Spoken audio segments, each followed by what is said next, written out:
धनोल्टी एक पर्यटन हब है और छोटी सी पर्यटन नगरी है, और जबकि यहाँ पे काफ़ी लोग देश विदेश से टूरिस्ट आते हैं।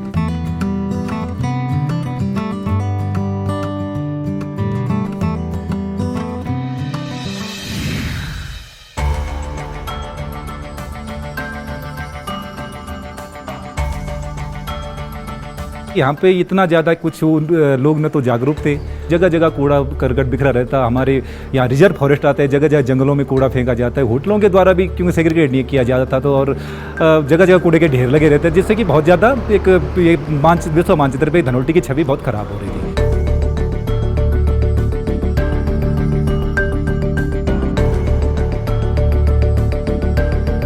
धनोल्टी में जो स्थिति थी वो जगह जगह कूड़ा फैला रहता था। सड़क से लेके आम रास्तों से लेके हर जगह कूड़ा फैला रहता था। प्लास्टिक और जो होटल का ड्राई कूड़ा होता है और जो प्लास्टिक होता है वो सड़कों में फैला होता था। और जब से चिंतन आई है 3 साल पहले से, तो धनोल्टी में काफ़ी स्वच्छता आई है।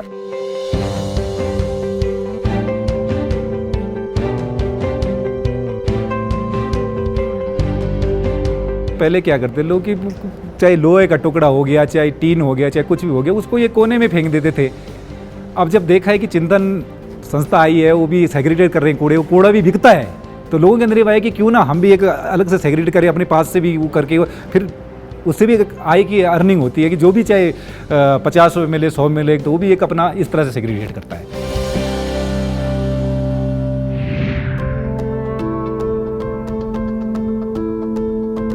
उन्होंने कई सारे की चीज़ें बताई कि जैसे कि गीला और सूखा कूड़ा अपने घर से ही सेग्रीगेट करना है, उसको अलग अलग हम करेंगे तो उसको जो है उसका निस्तारण करने में आसानी होती है।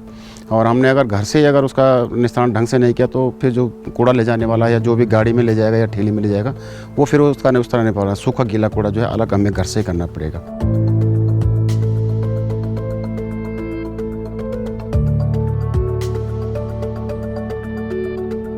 जो सफाई करने वाला था, जो सेग्रीगेट करता था, वो सब मास्क और ग्लव्स वगैरह पहन करके इस तरह करते थे। और दूसरा एक और था कि जैसे कैंपेन चलाना, हफ्ते या महीने में एक दिन कैंपेन चलाना, उसमें सभी लोगों का सहभागिता हो जाती थी। स्कूल से लेकर के जो कर्मचारी लोग हैं, उनसे लेकर के दुकानदार लोग, सब लोग इस कैंपेन में शामिल होते थे।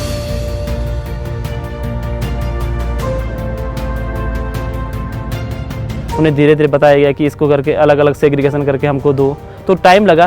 फिर लोगों ने 2-4 महीने बाद इसको अपने दैनिक आदत में लाना शुरू कर दिया। सबसे पहले तो हमने क्या कि यहाँ पे डोर टू डोर गाड़ी से कूड़ा उठाना शुरू किया।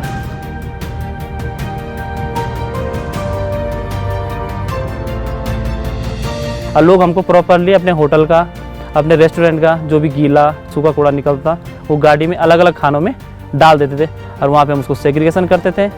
जो हमारा रिसाइकलेबल था उसको हम बाहर रिसाइकलेबल वाले को दे देते थे, और बाकी जो हमारा गीला कूड़ा था उसकी खाद वगैरह हमने धनोल्टी में यहाँ पे आसपास बनाई हमने उस कूड़े की। सफाई वाले थे उनके बेसिकली वो बिल्कुल मास्क में अपने रहते थे, ग्लव्स उनको प्रॉपरली दिया रहता था। जहाँ पे सफाई करते वहाँ ब्लीचिंग का भी छिड़काव वगैरह करके उनको पूरी सेफ्टी के साथ वहाँ पे वो काम करते थे। हमारे ये थे जो 13-14 डंपिंग जोन बने थे, वो जोन हमारे धीरे धीरे 1 साल के अंदर हम उनकी पूरी सफाई करने के बाद पूरी ख़त्म कर दी।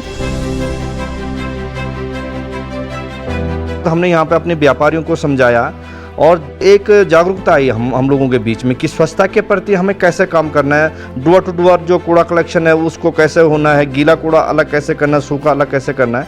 तो ये सारी चीज़ें इन लोगों ने जब बताई तो हमारे व्यापारियों को पिछले 3 सालों से बहुत अच्छे से धनोल्टी बहुत साफ हो गई।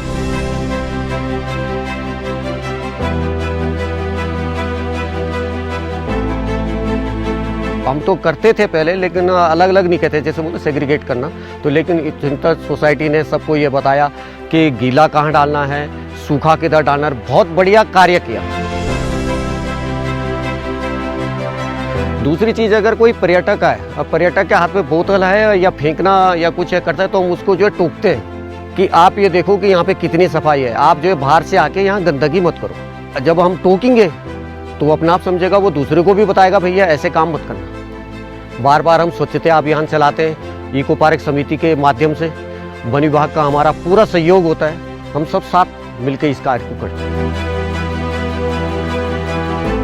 ये डस्टबिन में डालना सर।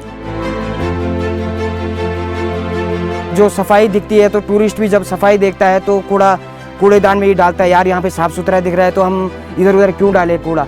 तो हर टूरिस्ट पूछता भी है भैया आपका डस्टबिन कहाँ पे है, तो डस्टबिन में डाल देता है।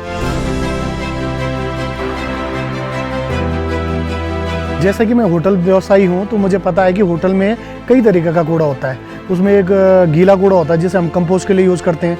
इसकी ट्रेनिंग भी चिंतन ने हमें दी और साथ ही साथ उन्होंने ड्रम भी प्रोवाइड कराया, कंपोस्टिंग ड्रम, जिसको रोल करके उसमें कंपोस्ट बन सकता है। और दूसरा सर एक सिंगल यूज़ प्लास्टिक होता है जिसको हम अलग रखते हैं, उसका कोई रिसाइकल नहीं होता, वो बिल्कुल उसको तो हमें वहाँ डंप करने के लिए देना ही होता है। और बॉटल्स होती हैं सर जो रिसाइकल हो सकती हैं, बॉटल सर हमारी बिक भी जाती हैं। सारे व्यापारी सर यही कर रहे हैं कि हमने वेस्ट को किस तरीके से मैनेज करना है और वेस्ट से किस तरीके से पैसा कमाना है, वेस्ट से किस तरीके से हमने खाद बनानी है, हमारी खेती के लिए वो कंपोस्ट काम आ जाता है।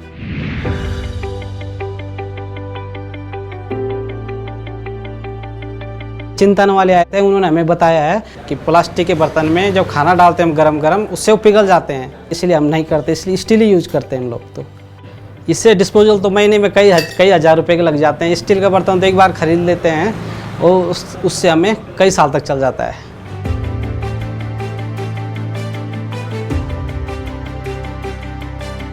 टूरिस्ट आते हैं वो अपने साथ प्लास्टिक की बोतल्स या बाकी और प्लास्टिक का सामान लेके आते हैं। लोकल जो होटलियर्स है वो प्लास्टिक बोतल्स को यूज़ करते हैं या लोकल ढाबे वाले प्लास्टिक यूटेंसिल्स को यूज़ करते हैं। तो उनसे हम आग्रह कर रहे हैं कि इसको कम से कम किया जाए, जैसे आरओ वाटर को प्रमोट करें, ग्लास बोतल्स को प्रमोट करें या इको फ्रेंडली जो यूटेंसिल्स हैं उनको प्रमोट करें। और जो ऐसा प्लास्टिक है जिसके यूज़ को हम अवॉइड नहीं कर सकते उसका हम प्रॉपर डिस्पोजल करें। धनौल्टी में हम सभी व्यापारी स्वच्छता को लेकर अवेयर हुए हैं। इसी के साथ हमारे यहाँ आने वाला टूरिस्ट भी अवेयर हुआ है। धनौल्टी एक साफ सुथरी जगह बनती जा रही है। चारों तरफ पहले जहाँ गंदगी फैली होती थी उसकी तुलना में आज धनौल्टी स्वच्छता का एक जीता जागता उदाहरण बन गया है।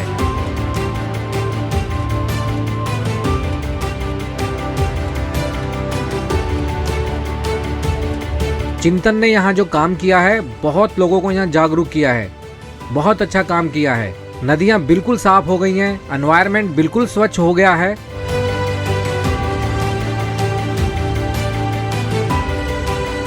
हमारी आने वाली जनरेशन के लिए बहुत बुरा होगा अगर इस समय हम स्वच्छता से सबक ना लें।